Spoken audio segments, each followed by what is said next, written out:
Yo et bienvenue à tous et à toutes dans cette review du chapitre 1140 de One Piece. Ça y est, les choses sérieuses commencent du côté de Gaban et Luffy et croyez-le ou non, mais leur combat cache juste l'une des plus grandes histoires de One Piece. Restez bien jusqu'à la fin de cette vidéo, je vais tout vous expliquer et vous verrez l'équipage de Roger suite à ça d'une façon totalement différente. De nouveaux chevaliers divins font aussi leur apparition, révélant notamment une information sur le pentagramme qu'ils utilisent pour se téléporter qui pourrait expliquer de nombreuses choses sur les pouvoirs démoniaque de Imu. Je vous réserve plein de bonnes choses dans cette nouvelle review. Dites-moi en commentaire si vous avez aimé ce chapitre. Comme d'habitude, ne vous privez pas de le noter sur 10 et tant que vous y êtes, à lâcher un petit like pour soutenir mon travail.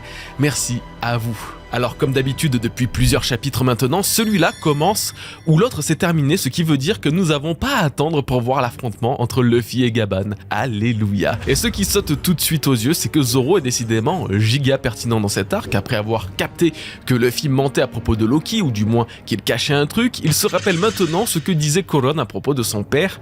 Il est très puissant même pour les guerriers d'Elbaf. Et je peux vous dire qu'il va vite la goûter, la foudre du dévoreur de montagne, puisque le combat avec Luffy commence dès maintenant. Le déroulement du combat n'est très clairement pas surprenant. En fait, il se passe plus ou moins au mot près de ce que je vous disais dans la dernière vidéo, à part le fait que Gaban n'a pas dévoilé un pouvoir particulier. Luffy n'utilise pas tous ses gears non plus, mais n'arrive malgré tout pas à prendre le dessus sur Gaban, qui montre une certaine supériorité sur lui au point de carrément le frapper avec la clé à coup de haki. Cet avantage énervera très vite Luffy, qui se fera ridiculiser dans tous les sens, jusqu'à ce que cet énervement se transforme en inquiétude. Gaban passe aux choses sérieuses, dégaine ses deux haches et utilise l'attaque Yazo Takeru pour envoyer une salve de slash dans les airs, allant jusqu'à détruire une partie du château d'Elbaf. Cette nouvelle démonstration de puissance de l'ancien camarade de Roger a éveillé la combativité des deux Mugiwara. Zoro s'apprête à combattre, tandis que Luffy en vient enfin à utiliser le Gear 5, ce qui s'apparente à un début de combat très excitant, signe en fait la fin de l'affrontement entre Luffy et Gaban, ce dernier se rendant et offrant volontiers la clé des menottes de Loki. Ce qui signifie aussi qu'on va pouvoir enfin faire un point de tout ce qui s'est passé durant ce combat et de toutes les choses que j'ai à relever. Alors déjà, je pense qu'on peut le dire, il en a dans le bide le Gaban, hein. Pas étonnant quand on voit le niveau de son frère Rayleigh, mais quand même, beau gosse, GG, fidèle à sa réputation d'El de Roger. Et en soi, c'est pas forcément étonnant, hein, pour combattre aux côtés du roi des pirates et affronter des adversaires tels que Barbe Blanche, Garp ou le mystérieux Rox et son équipage, il en fallait dans le bide, hein. Chose qui m'a fait rire et un peu de peine aussi, c'est que Gaban aura finalement utilisé une attaque nommée le Yazo Takeru avant même Rayleigh, alors qu'on attend ça depuis son introduction au chapitre 500. Tristesse. Chose plus drôle pour le coup, c'est de voir Luffy combattre un membre de l'équipage de Roger et donc un ancien Nakama de Shanks et Rayleigh, mais qu'il ne le sache pas, et ça aurait sûrement trop influencé son combat, il l'aurait vu différemment et n'aurait peut-être pas voulu l'affronter de la même manière, mais en tout cas ouais, il a affronté Gaban sans savoir que c'était Gaban quoi. Alors justement, on peut voir du haki dans certaines attaques de Gaban, l'éternelle question qui va désormais se poser, c'est est-ce que c'est du haki des rois ou simplement du haki de l'armement? Comme d'hab, c'est toujours un sujet hyper délicat à traiter, mais si je dois dire une seule chose, c'est que perso, ça me dérangerait pas qu'il ait ce haki là, le haki des rois, et je ne trouverais même pas ça étonnant. C'est bon, on n'est plus en 2010 les gars. Les utilisateurs de cette forme de haki se sont grave développés et révélés au fil des années, depuis Dressrosa même, c'est la giga fiesta, hein. Là on arrive vraiment sur la fin de One Piece, la fin de l'œuvre. Luffy et les Mugiwara rencontrent les plus puissants personnages du monde, c'est logique que les utilisateurs de cette forme de haki se multiplient par conséquent. C'est le même principe pour les fruits du démon éveillé d'ailleurs, hein. On n'en voyait pas un seul avant Dressrosa. Bon, il y avait ceux de Impel Down, mais ça valait rien. Et après ça a été juste un véritable défilé de Flamingo, Katakuri et tout le reste. Donc en vrai, honnêtement, là, qui serait vraiment dérangé que Gaban ait le haki des rois? Qui trouverait ça incohérent que les trois plus puissants combattants du plus grand équipage pirate aient cette forme de pouvoir au détriment de fruits du démon? Ouais, faut bien qu'ils aient quand même un petit truc pour compenser. C'est exactement comme pour Garp, de mon côté, je voyais pas dans quel monde il ne possédait pas cette forme du haki, alors que les rapports de force et les clans pro l'un ou pro l'autre, moi ça m'a jamais intéressé, vraiment, c'était juste de l'objectivité pur et simple. J'ai beau aimer Garp, ça n'empêche pas que si je dois le trouver gaze sur un aspect, je le dirai. Là, je trouvais qu'il devait avoir ce haki des rois, car il cochait toutes les cases pour. Et bref, là, c'est tout ça pour dire que c'est un peu la même chose pour Gaban en tant que roi. C'est un grand oui et ça ferait vraiment pas un scandale. Et ça ferait aussi de Sanji, du coup, un futur utilisateur de cette forme du haki si on continue le parallèle entre l'équipage de Roger et de Luffy. Ok, alors en parlant des potes de Luffy là, il y a un truc que je veux relever là. Zoro, tu nous as fait quoi? Ça y est, un vieux, t'as fait sortir ton sabre sabre pour dévier une attaque et t'as déjà envie de le fumer? Ça va pas bien la tête là de t'immiscer dans un combat de ton capitaine? Bon, je dois avouer avoir trouvé ça un petit peu chelou venant de lui, alors que de base Luffy a été défié par Gaban mais solo quoi. Et là Gaban n'a pas défié les deux, juste Luffy. Après, est-ce qu'il a senti un danger suffisant pour s'allier à Luffy? Je veux bien que Gaban soit puissant, la preuve, hein, il est vraiment coriace, mais peut-être pas au point de stresser pour l'homme qui a quand même réussi à vaincre Kaido. Hein, si je dois trouver une raison l'ayant poussé à agir ainsi, c'est qu'il voulait peut-être pas prendre de risques, tout simplement. Il a quand même dû dégainer ses 3 sabres pour parer l'attaque de Gaban, preuve que la puissance de ce dernier l'a vraiment surpris. Et en voyant le soin qu'a pris Zoro à protéger son capitaine, Gaban s'est justement dit que la cohésion de cet équipage était à la hauteur de ses attentes, et c'était à l'image de la cohésion qu'ils avaient au sein de l'équipage de Roger. Donc oui, dans cette décision de Zoro de prendre part au combat, il y avait quand même derrière une vraie volonté de bien faire. Mais bon, c'est pas vraiment ça qui a poussé Gaban à stopper le combat, et c'est justement le 3e point qu'on va aborder. Ce n'est qu'à partir du moment où Luffy utilise son Gear 5 que Gaban abandonne. Comme je vous le disais dans la dernière review, ce combat allait finir par un match nul et par l'obtention de la clé par Luffy. Je pensais cependant que Gaban allait montrer un pouvoir particulier, mais ce n'a pas été le cas. Dommage. Là où j'ai été très bête, c'est de ne pas voir cet affrontement comme un test, car c'est exactement ce que Gaban a fait ici. Il a voulu confirmer la puissance de Luffy, et par-dessus tout, il a voulu confirmer qu'il possédait bien cette forme blanche. À partir du moment où il a pu confirmer de ses propres yeux que Luffy était ça, le combat n'avait plus besoin de durer. Mais alors pourquoi? Qu'est-ce que ça signifie? C'est à cause de Shanks.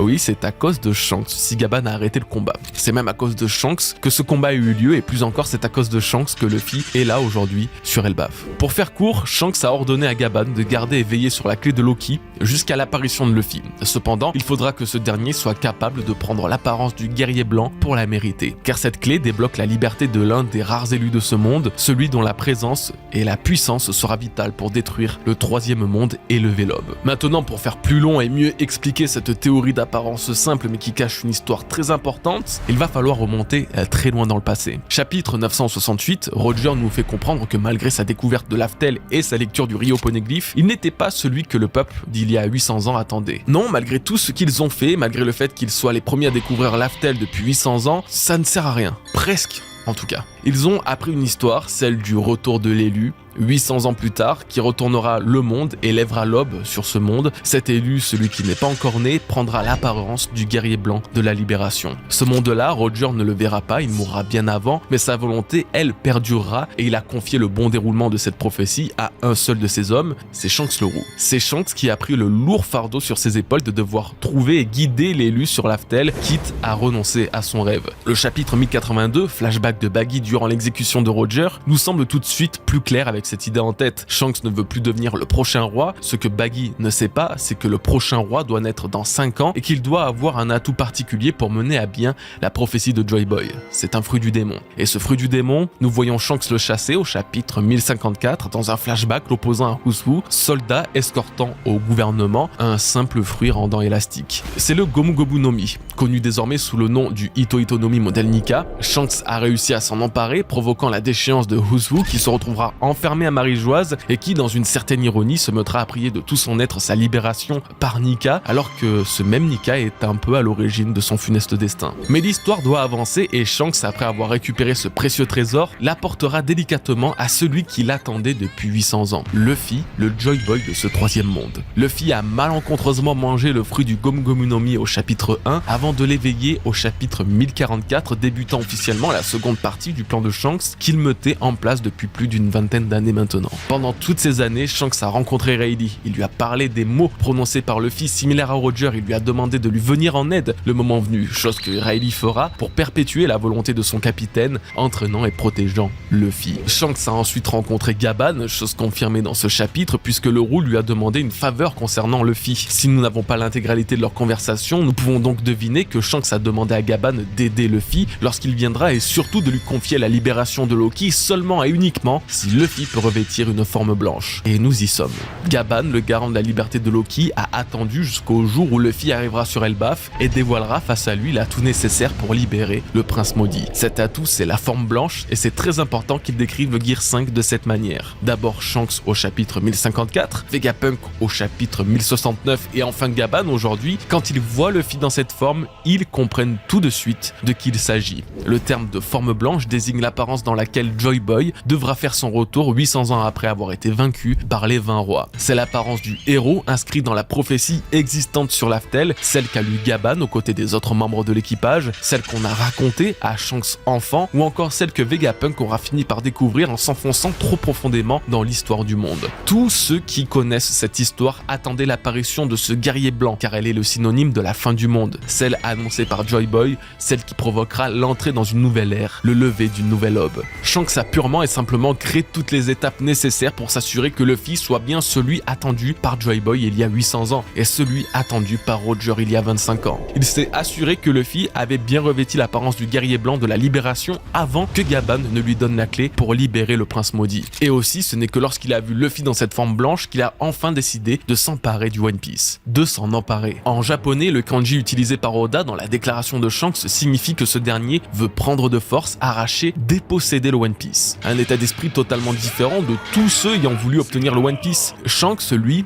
sait quelque chose à propos de ce trésor que tous les autres ne savent pas. Le One Piece est déjà possédé par quelqu'un, c'est pour ça qu'il souhaite non pas l'obtenir, mais le dérober, le voler. En voyant que Luffy, 12 ans après avoir mangé le Gomu Gomu no Mi, a finalement éveillé ses pouvoirs pour prendre l'apparence du guerrier blanc de la libération, il sait désormais que son capitaine avait raison, il avait vu juste, mais surtout que le texte laissé par Joy Boy sur Laftel était vrai. Roger n'aurait jamais pu obtenir le One Piece car le One Piece est déjà détenu par quelqu'un et Luffy ne pourra le récupérer qu'en utilisant les pouvoirs de Nika. La seule entité à ce jour capable de posséder un tel trésor et de ne pas l'utiliser est le gouvernement mondial, plus précisément Imu. Imu possède le One Piece, Imu possède ce que Roger cherchait et ce que Shanks et Luffy veulent aujourd'hui. Shanks a tout fait depuis le début et même avant pour guider Luffy et faire de lui un roi là où son capitaine avait échoué. Aujourd'hui, le destin mène Luffy à rencontrer Loki mais surtout à le libérer. Il peut le faire car il maîtrise les pouvoirs du dieu soleil. Et Loki, ça ne serait pas n'importe qui. Oui, ok, le prince d'Elbaf, fruit du démon trop puissant, pas de souci, mais pas seulement. Je vous invite à aller checker la théorie de Nina à ce sujet, mais Loki serait Pluton ou du moins intimement lié à l'arme antique Pluton. J'aurai pas le temps de tout vous expliquer dans cette review, mais pour la faire simple, Luffy doit guider les armes antiques, c'est lui qui doit les utiliser et les mener à une bonne utilité. C'est exactement ce que disait Otohime à ce sujet concernant Poséidon. Un homme viendra un jour pour la guider sur le bon chemin, cet homme c'est Luffy, le Joy Boy de ce monde. Loki aussi, en possédant les pouvoirs d'une arme antique ou du moins en étant intimement lié au pouvoir d'une arme antique, devra être guidé par la bonne personne. Shanks le sait, Gaban le sait aussi, c'est pourquoi Luffy, sans le savoir, s'est montré capable de gérer l'être du chaos qu'est Loki. Luffy va le libérer, Luffy va le contrôler, et Loki deviendra ainsi un nouvel allié suivant à la perfection le plan préparé sur tant d'années par Shanks. Et ben voilà, un sacré morceau de théorie dans ce début de review. J'espère que ça vous aura convaincu, dites-le moi en commentaire si c'est le cas, ou si c'est pas le cas, aussi, évidemment. Mais ouais, on voit Shanks d'une toute autre manière quand on a tous ces éléments en tête. On va finir cette partie sur Gaban et Luffy par deux derniers petits sujets. Oui, Luffy a des cornes, c'est à cause de son casque qu'il semble avoir absorbé en étant en Gear 5. Je pense vraiment que c'est un effet de style au-delà d'un quelconque indice de quoi que ce soit. Luffy aurait simplement et temporairement repris l'apparence d'un géant antique avec ses cornes, comme quand son ombre avait été absorbée par Oz sur Thriller Bark. Cependant, rien à dire, l'aspect démoniaque lui va définitivement beaucoup trop bien. Deuxièmement et dernière chose, Gaban les invite à le retrouver avant de quitter l'île. Vous savez ce que ça signifie, hein? Si Luffy est vraiment l'être attendu par l'équipage de Roger, comme le laissait d'ailleurs sous-entendre Crocus, alors Gaban va leur offrir le dernier Rod Poneglyph puisqu'il le possède en étant l'homme à la cicatrice de feu. Voilà. Une théorie qui, j'espère, ne se réalisera pas parce que sinon les Mugiwara n'auront plus qu'à tirer direct tout droit sur Laftel et là, je suis pas prêt, j'ai pas envie. Ok, donc on arrive à la deuxième et dernière partie de ce chapitre. Shamrock, et plus particulièrement Genko, invoque à travers le pentagramme démoniaque semblant être nommé Abyss, deux nouveaux chevaliers divins au lieu d'un seul comme convenu à l'origine. Ces deux chevaliers divins sont Saint Gilligam et Saint Somers, venant respectivement de la famille Limoshiv et Shepherd. L'apparition de ces deux nouveaux personnages signifie apparemment que l'un d'eux va remplacer Shamrock qui doit rentrer d'urgence à Marie-Joise sur l'ordre d'une autorité supérieure. Ça ne change rien, leur plan reste le même, c'est ici que va commencer un jeu dans Elbaf pour kidnapper les enfants géants et les ramener sur Marie-Joise. Voilà, maintenant on peut passer à l'analyse complète de ce chapitre et c'est bel et bien l'enfer tant il y a de choses à dire. Alors oubliez pas pour le soutien les gars, un petit like fait toujours extrêmement plaisir. Allez c'est parti et merci à vous. Ok, alors on va commencer par une révélation qui pesait depuis un long moment sur nos esprits de théoriciens. Le pentagramme servant de téléportation serait nommé par les chevaliers divins Abyss et il semble avoir besoin d'une marque en particulier pour l'utiliser et passer à travers. Tout d'abord, si on prend la signification d'Abyss, c'est purement et simplement le vide. Voilà, c'est un gouffre sans fond, une fosse qui semble ne pouvoir être remplie ou même visitée. Donc je trouve vraiment intéressant que le terme associé au pouvoir démoniaque absolu du Gorosei et des Chevaliers Divins se trouve être le vide, alors que dans la review du chapitre 1138, celui dévoilant la fresque qui a retourné internet, je prenais du temps à vous expliquer que dans le texte du troisième monde, le vide qu'il y avait dans le chaos était une métaphore pour représenter Imu après la fin du monde. Car lorsque Imu s'exprime, il dit Mu, et Mu représente dans le bouddhisme zen le rien, le vide absolu. Aujourd'hui, ce chapitre me pousse encore à penser qu'Imu est le vide et tire ses pouvoirs du néant. Si le concept peut vous paraître assez flou, rassurez-vous, il l'est également pour moi. Je me dis qu'il existe peut-être un monde invisible à nos yeux dans One Piece, un monde qui regorge de cette énergie dans laquelle Imu puise ses pouvoirs. Ce monde serait donc le néant et il se serait manifesté à plusieurs reprises à travers certains fruits du démon dans le passé de One Piece, comme celui de Blue Eno qui téléporte son utilisateur dans une sorte de plan parallèle propre à lui, comme celui également de Caribou qui, malgré l'incroyable maigreur de son corps, parvient à absorber sirènes et trésors grâce à son fruit du marécage sans que cela ne se voie sur lui. Tout ça serait stocké dans le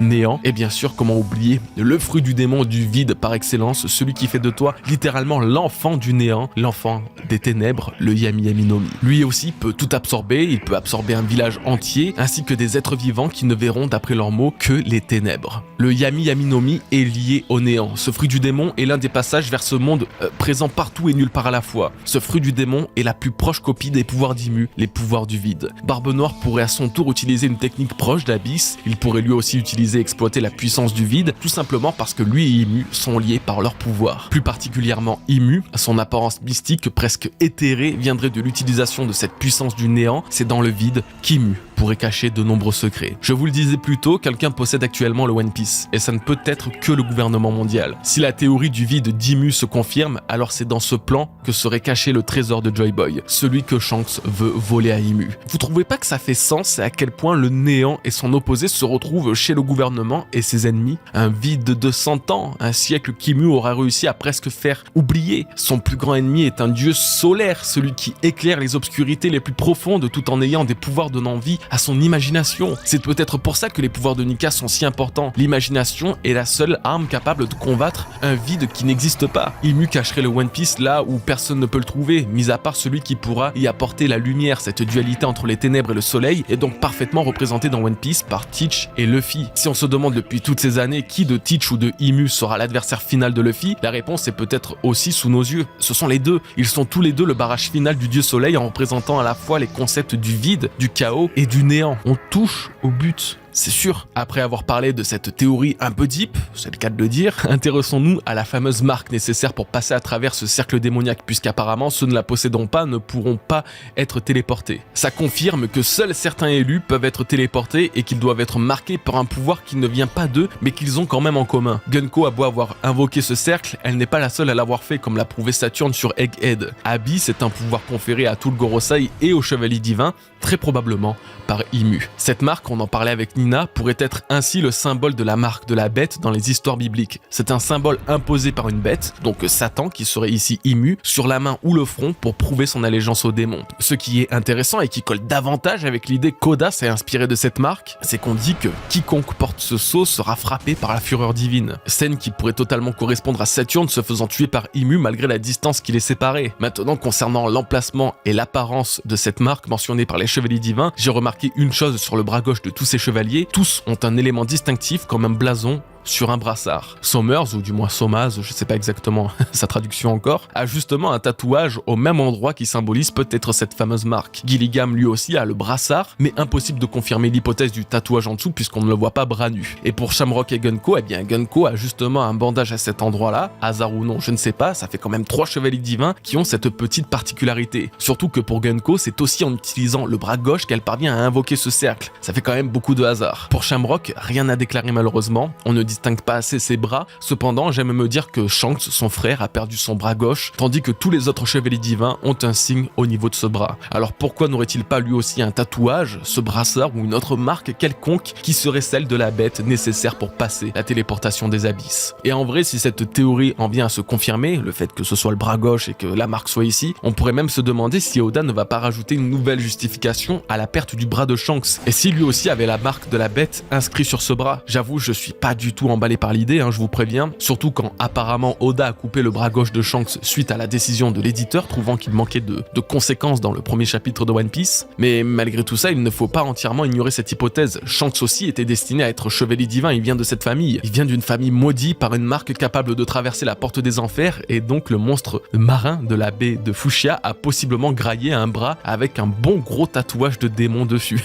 Il est donc totalement possible que, même sans cette marque ou quoi que ce soit, Shanks ait l'organisme et la possibilité, le pouvoir de traverser les cercles Abyss, du coup, les pentagrammes démoniaques. Bon, en tout cas, voilà pour le sujet de la marque et de l'Abyss. J'ai trouvé ça super passionnant. J'ai aussi essayé de le condenser au mieux pour pas trop vous perdre sous le flux d'informations, mais je pense qu'on aura l'occasion d'en reparler de toute façon. Et puis, il y a encore beaucoup de thèmes à aborder dans cette review, alors n'attendons pas plus. C'est l'heure de se focaliser un peu sur les deux chevaliers divins, faisant leur apparition, et on va commencer par Somers. Bon, alors je vais pas faire le mec, j'ai pas grand chose à dire sur lui, très clairement. Dans sa tenue complète, il a vraiment aussi un air de Douglas Bellet, là, de Stampede, là. Mais pour l'instant, impossible de savoir quels sont ses vrais pouvoirs. La garde de son épée semble avoir des ronces, et il porte une rose sur son costume, alors peut-être que son pouvoir est lié au monde végétal, ce qui ferait un parallèle à Jupiter, qui lui est un bon gros ver de terre bien dégueulasse. Du coup, il aurait les pouvoirs des ronces, des racines, genre un truc à la Ryukugyu, mais un peu plus piquant et dangereux. Ou alors, et tout comme Shamrock, c'est son épée qui possède un pouvoir, lui en a encore un autre, ce qui sera le cas pour tous les chevaliers divins, finalement, redoublant leur dangerosité et leur puissance.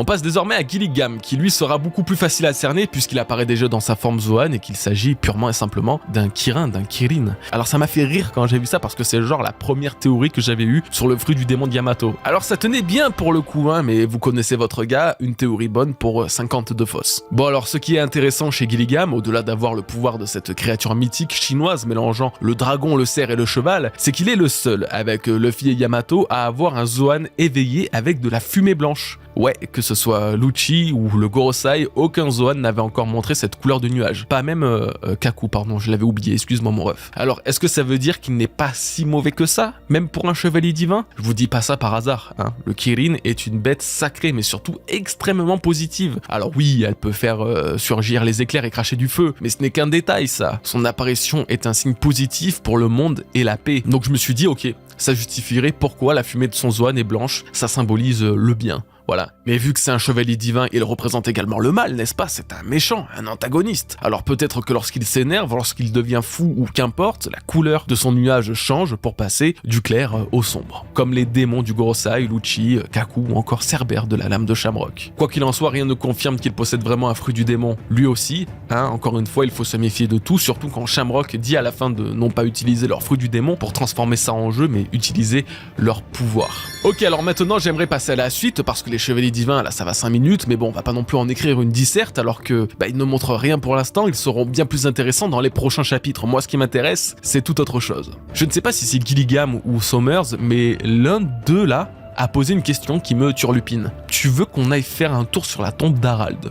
Mais pourquoi faire? Genre, quel intérêt pour eux d'être invoqués ici et d'aller sur la tombe du roi d'Elbaf? Est-ce pour piller son cercueil et récupérer un potentiel trésor enterré avec lui? Est-ce que l'un des chevaliers divins a une sorte de pouvoir de nécromancie capable d'invoquer les morts? Est-ce qu'il voulait peut-être récupérer de l'ADN du roi Harald, lui qui possède du sang d'anciens géants? Je vais pas aller plus loin, je me fais probablement des films pour rien, mais voilà, j'ai trouvé leur remarque bizarre, ça ne mènera sûrement à que dalle, mais je préférais vous en parler, peut-être que vous aurez une meilleure idée que moi. On arrive enfin à l'un des derniers sujets finalement, le kidnapping des enfants et le jeu des chevaliers divins. Dans les dernières reviews, je vous expliquais le rôle de Koron et de Gaban dans cette histoire. Maintenant, on va essayer de comprendre l'intérêt d'un tel événement et tout ce que ce nouveau chapitre peut annoncer en fait. Comme le laisse sous-entendre Shamrock, ce kidnapping à grande échelle permettrait d'utiliser la détention de 6 jeunes enfants comme moyen de chantage vis-à-vis des géants et surtout de Loki. Ils se plieront beaucoup plus vite à la volonté des chevaliers divins si ces derniers détiennent en captivité le futur de leur civilisation. Et Loki n'aurait pas d'autre choix, s'il est aussi bon que je le crois, que d'accepter la proposition de rejoindre le clan des chevaliers divins en échange de la libération des gamins. Mais il peut y avoir un autre sens à kidnapper ces enfants géants. Comme je le disais tout à l'heure, ce serait lié à leur gène de géants et même de géants antiques. Moi, il y a un truc que je n'oublierai jamais, ce que Law a dit concernant la gigantification. Le gouvernement a cherché à perfectionner cette technologie pour créer une armée invincible. En arrière-plan, des géants antiques étaient montrés. Le gouvernement ne souhaite pas seulement créer une armée de géants, mais bien raviver le clan des géants antiques et utiliser leur force absolument démoniaque. Nous avons appris très récemment que certains géants avaient du sang de cette ancienne tribu et qu'ils pouvaient se manifester par la croissance de cornes sur leur tête. Et aujourd'hui, certains enfants sur Elbaf ont des casques à cornes, sûrement pour cacher leurs véritables cornes, puisque le sang de géants antiques coule dans leurs veines. Donc ce kidnapping est encore plus rentable pour le gouvernement qu'on peut le croire. Ils vont tenter de recréer cette armée démoniaque, ils vont tenter d'utiliser le sang antique de ces enfants pour mettre au point de nouveaux soldats. Ok, alors très bien. Admettons que ce soit leur but. Quel est le sens de leur jeu et que veut dire Shamrock en disant d'utiliser leur pouvoir? Eh bien encore une fois, il y a 2 reprises, les pouvoirs d'un antagoniste ont été utilisés dans One Piece pour créer une sorte de jeu qui éliminera petit à petit les participants. Ener avec son Death Game, je crois, si je me trompe pas de terme, et Doflamingo avec son tournoi à Dressrosa. Le scénario est très simple, personne ne peut sortir d'une zone délimitée, chaque personne compte comme un nombre, un point ou un élément quelconque et insignifiant. C'est ce qui risque aujourd'hui d'arriver sur Elbaf si l'événement n'aura rien à voir avec la chasse aux autochtones de God Valley, mettant en scène plusieurs Tenryubito pour des prix faramineux. Les chevaliers divins vont improviser un jeu et celui qui parmi eux kidnappera le plus de géants gagnera un avantage pendant X temps. Ils utiliseront alors leurs pouvoirs respectifs pour créer cette zone dans laquelle les enfants ne pourront s'échapper jusqu'à ce que les Mugiwara interviennent. Vous connaissez la suite, Gaban va combattre pour aider son fils, etc. Shamrock lui ne sera pas là et si vous vous demandez pourquoi il doit partir, n'oubliez pas que son père est devenu l'un des 5 doyens désormais. Il doit sûrement avoir une mission très spéciale à lui confier, il est plus que probable qu'il missionne Shamrock de combattre les révolutionnaires, empêchant le réapprovisionnement de la nourriture de Marie-Joise. Les Tenryubito sont en train de crever de faim et les chevaliers divins ne vont pas rester là, les bras croisés à ne rien faire. L'absence de Shamrock évitera alors le contact entre Luffy et lui, le sosie de son plus grand héros. 3 chevaliers divins, un pour Gaban, un pour Luffy et un autre pour Zoro. La fin d'arc risque d'être épique dans cette première confrontation entre les Mugiwara et le corps d'élite des dragons célestes. C'est notre petite habitude, notre routine à nous. Je réponds à vos questions sur ce chapitre dans ce nouveau courrier de Goji. Posez également vos questions sous cette vidéo dans les commentaires. J'essaierai d'en sélectionner plusieurs pour le prochain courrier de la prochaine review. Le cercle magique pour invoquer les chevaliers divins et Gorosei ont besoin d'un invocateur pour être utilisé. Tu penses qu'il y a des traîtres sur Elbaf? Si oui, qui? Alors c'est possible, mais personnellement je pense vraiment que c'est une invocation similaire à celle de Saturne sur Egghead. Il n'y avait personne sur l'île et le cercle s'est formé tout seul quand Saturne a lui-même décidé d'apparaître. Mais on sait aussi que sur Egghead, c'est Saturne qui aurait invoqué les autres doyens, donc il est possible que tous les chevaliers divins et tous les membres du Gorosei n'aient pas le pouvoir d'invoquer Abyss. Parmi le Gorosei, c'est Saturne qui aurait eu cette capacité, tandis que dans les chevaliers divins, eh bien ça serait Genko. Bon, en tout cas, je ne pense pas qu'il y ait de traîtres sur Elbaf ayant invoqué les chevaliers divins, puisque de toute façon, ils sont apparus que tous les deux, et les seuls personnages proches d'eux à leur arrivée étaient les géants qui se sont fait attaquer à leur tour. Comme je vous l'ai dit, tous les guerriers des dragons célestes peuvent traverser ce cercle, mais peut-être que tous ne peuvent l'invoquer. T'en penses quoi des 2 nouveaux membres des Chevaliers Divins? Niveau flow et personnalité, tu penses vraiment qu'ils auront un vrai impact dans l'histoire ou pas? Alors franchement les gars, moi je suis pas giga hypé, parce que comme d'habitude, j'aurais voulu voir des personnages très sérieux, après ils seraient peut-être un peu chiants même, mais voilà, très sérieux, donnant une vraie sensation d'élite au sein même de l'élite. Oda lui, il peut pas s'empêcher d'apporter sa petite dose de ridicule et tout, c'est pas forcément très grave, mais j'avoue que ils m'ont pas évoqué beaucoup de peur ou de crainte, alors qu'à mon humble avis, des personnages aussi dangereux devraient inspirer un peu plus de trucs, quoi, tu vois, un peu plus de... Waouh! Genre Sommers qui apparaît en caleçon à cœur et Gilligan qui ressemble à un collégien un jour de rentrée, ça a quand même moins d'impact que Shamrock qui reste avec sa capuche face à Loki et qui lui balance une épée du chien des enfers. Donc ouais, je pense qu'ils subiront juste le même traitement que des Tobiropo, que du Cypherpol ou même que tout autre groupe de seconde zone qui représenteront jamais un très grand danger pour les protagonistes. Mais bon, attention, je peux me tromper, ça peut changer et à tout moment ils vont vraiment gérer sur Elbaf avec des décisions bien stratégiques, une puissance à la hauteur de nos attentes, etc. Même si derrière ils ont un petit côté pas sérieux, un peu loufoque. Donc comme d'hab, j'y vais toujours avec du recul, je préfère pas me faire de films pour l'instant sur leur importance et sur leur flow ou leur personnalité dans la suite de l'histoire.